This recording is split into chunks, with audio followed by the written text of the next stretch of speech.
ચોથું વાર્ષિક સંમેલન આપણી વચ્ચે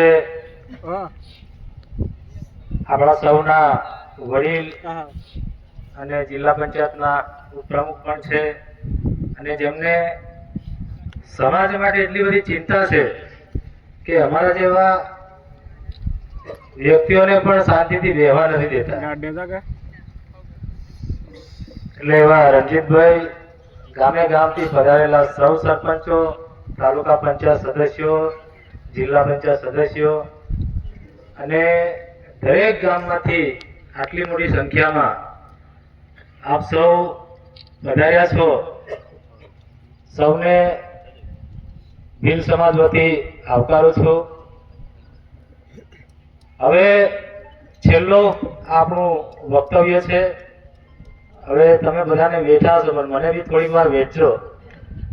એટલે જે પણ આપણે જે આવનારા દિવસોમાં જે બંધારણ અમલ કરવાનું છે, જે આપણા ભીલ સમાજના નીતિ નિયમો અમલ કરવાના છે, એ આપણે છેલ્લા 2010 થી કડુલી મોવડીની અંદર આપણું પહેલું વાર્ષિક સંમેલન હતું. એના પછી બીજું વાર્ષિક સંમેલન દુગ્ધામાં કર્યું. એના પછી ત્રીજું વાર્ષિક સંમેલન અહીંયા ઝડુલીમાં કર્યું અને ફરી ઝડુલીની અંદર આપણે આ ચોથું વાર્ષિક સંમેલન કરીએ છીએ. આપણે જ્યારથી શરૂઆત કરી ત્યારથી આપણને ધીરે ધીરે એક એક મુદ્દા પર સફળતા મળતી ગઈ છે. પણ અમારી બધાની અપેક્ષા એવી છે કે એક મુદ્દો નહીં, બે મુદ્દા નહીં, પણ તમામ મુદ્દા ઉપર આપણો સમાજ એક અવાજે, એક નિયમે બધા લોકો પાલન કરે, એવી અમે તમને બધાને સમાજ વતી વિનંતી કરીએ છીએ. તો હું આ બંધારણ તમને વાંચી સંભળાવું છું અને આ વખતે અમે લોકો બંધારણની કોપી ગામના દરેક ઘર સુધી પહોંચાડવાના છે અને એ તમને પહોંચી જશે. પણ આજે લિમિટની અંદર આપણી કોપી છે. ફરવાનો સમય પણ વધારે હતો. કદાચ રાત્રે મેં બે ત્રણ વગાડ્યા હતા બનાવતા અને સવારે વહેલા ઉઠીને પાછું 6-7 વાગ્યાનો જાગીને પાછું તૈયાર કર્યું, પણ તો એ અધૂરું રહ્યું છે. પણ ઘણા બધા લોકોના અભિપ્રાય આવ્યા છે, તો એ અભિપ્રાય પણ આપણે એની અંદર સામેલ કરીશું. હજુ પણ તમને બધાને એવું લાગશે કે આમાં પણ આટલો સુધારો કરવા જેવો છે, તો આ બધાની સર્વસંમતિથી આપણે તમારા અભિપ્રાયને પણ ગ્રાહ્ય રાખીશું. સાતપુડા, અરાવલ્લી, વિંધ્યાચલ, ગિરિમાળા, પર્વતોની હાર માળાઓ, જંગલોમાં અડીખમ ભાતીગળ સંસ્કૃતિની જતન કરી વસવાટ કરતા ગુજરાત, મહારાષ્ટ્ર તેમજ મધ્યપ્રદેશમાં વસતા ભીલ સમાજમાં દૂષણરૂપ દહેજ પ્રથા, અંધશ્રદ્ધા, વહેમ, સામાજિક ખોટા ખર્ચા વગેરે નાબૂદ કરવા સમાજમાં જાગૃતિ આવે તેમજ શૈક્ષણિક રીતે સમાજને નવી દિશા તરફ લઈ જાય અને સમાજમાં દરેક પ્રકારે પરિવર્તન આવે. આદિ અનાદિ કાળથી ચાલતી સંસ્કૃતિ પરંપરાનું જતન થાય, સંવર્ધન થાય, તે માટે સમાજની સર્વસંમતિથી તમામ ગામોના આગેવાનો દ્વારા નક્કી કરેલ સમાજનું બંધારણ આજે તમારી વચ્ચે રજૂ કરું છું. નિયમ નંબર 1, સંગઠન અને વહીવટી માળખું. પેટા નિયમ 1, ગુજરાત, મહારાષ્ટ્ર અને મધ્યપ્રદેશના ભીલ સમાજ માટે એક મુખ્ય કેન્દ્રીય કમિટી રહેશે, જે તમામ બાબતોનું સંકલન કરશે. કેન્દ્રીય કમિટી દ્વારા પ્રમુખ અને મંત્રીઓની નિમણૂક કરવામાં આવશે. ગ્રામ્ય કક્ષાની કમિટીમાં સભ્યોની નિમણૂક ગ્રામ સમિતિએ કરવાની રહેશે.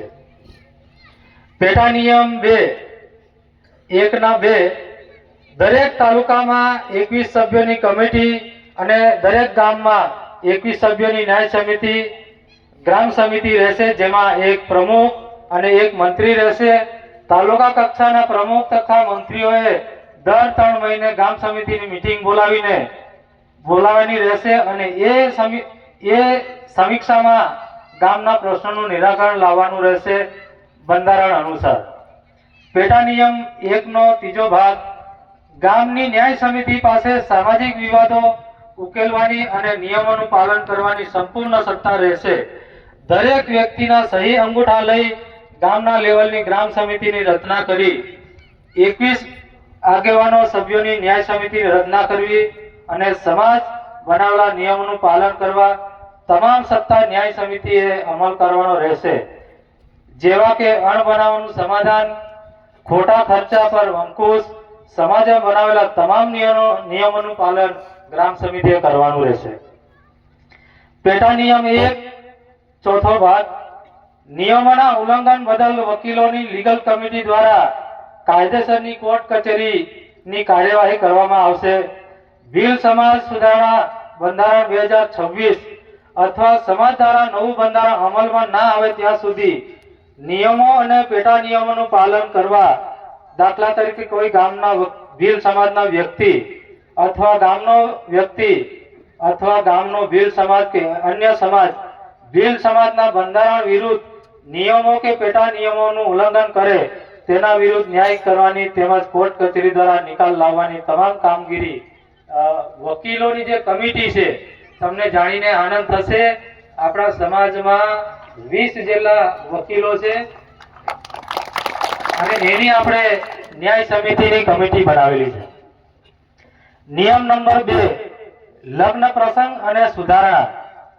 પેટા નિયમ 2(1) લગ્ન માટે છોકરાની ઉંમર 21 વર્ષ અને છોકરીની ઉંમર 18 વર્ષ હોવી ફરજિયાત છે, તેમજ લગ્ન નોંધણી ફરજિયાત કરાવવાની રહેશે. પેટા નિયમ 2 નો બીજો ભાગ, સગાઈ ગોળ ધાણામાં વર પક્ષે 11 કિલો ગોળ અને ધાણા લઈ જવા, માણસોની સંખ્યા મર્યાદિત રાખવી. પેટા નિયમ 2 નો ત્રીજો ભાગ, લગ્નની રીત માટે 50,551 આપણે જે જૂનો કાયદો હતો એ જ લાગુ છે. રોકડ અને 21 કિલો ગોળ નક્કી કરવામાં આવેલ છે. પેટા નિયમ 2 નો 4 ભાગ, લગ્ન કે સગાઈમાં દારૂ, તાળી, બીડી કે ગુટખા પર સંપૂર્ણ પ્રતિબંધ છે, માત્ર શરબત કે સાદો મુખવાસ આપી શકશે. પેટા નિયમ 2 નો 5મો ભાગ, લગ્નમાં વધુમાં વધુ 2 ડીજે એક મામા તરફથી લાવી શકાશે અને ઉલ્લંઘન કરનારને 21,000 નો દંડ થશે. પેટા નિયમ 2 નો 6થો ભાગ, સમાજના નવા બંધારણ પહેલા સગા સંબંધીઓએ ડીજે અથવા બેન્ડ લાવી ચાંદલા પેટે લાવ્યા હોય તો નવા નિયમોનું પાલન કરી રોકડ રકમમાં ચાંદલો કરવો. પેટા નિયમ 2 નો 7મો ભાગ, જાન મોડામાં મોડી સવારે 8 વાગ્યા સુધીમાં કન્યા પક્ષના મંડપે પહોંચી જવી જોઈએ. પેટા નિયમ 2 નો 8મો ભાગ, લગ્નમાં ગાળા તોડવા કે ચંપલ સંતાડવા જેવા રિવાજો બંધ કરવા અને તેની કોઈ રકમ લેવી નહીં. પેટા નિયમ 2 નો 9મો ભાગ, છોકરા પક્ષથી જાન જાય ત્યારે જાનની રીતના તોરણ, વર ઉતારવાના, કલવાના, માસી પાટલો, માંડવાના, સોરી સાંદલાના, વર રાજાને ઘરમાં લઈ જાય તેના કુલ મળી 2500 આપવાના રહેશે. આપણે એને 5000 પહેલા હતો, એને આપણે ઓછા કરીને 2500 કર્યો છે.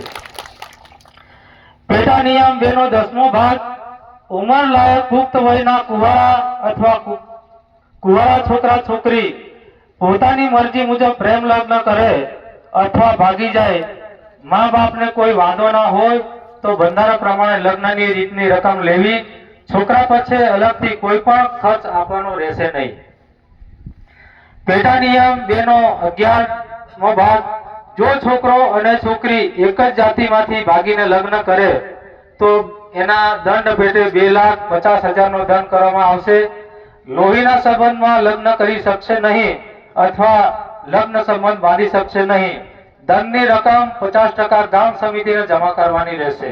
આ નિયમ આપણો લોહીના સંબંધમાં ગયા વખતે 3 લાખનો હતો અને બધા સમાજના આગ્રહના કારણે આપણે 50,000 ઓછા કરીને 2.5 લાખ રૂપિયા કર્યા છે. વિધવા બહેન બીજા લગ્ન કરી શકશે. મરણ જનાર પતિના સગા સંબંધીઓને 25,000 રીતની રકમ આપવાની રહેશે. વિધવા બહેનના મા બાપને રીતની રકમ મા બાપ રીતની રકમ લઈ શકશે નહીં. પેટા નિયમ 2 નો 12મો ભાગ લગ્ન પ્રસંગમાં મામા તરફથી મહાડું મોડામાં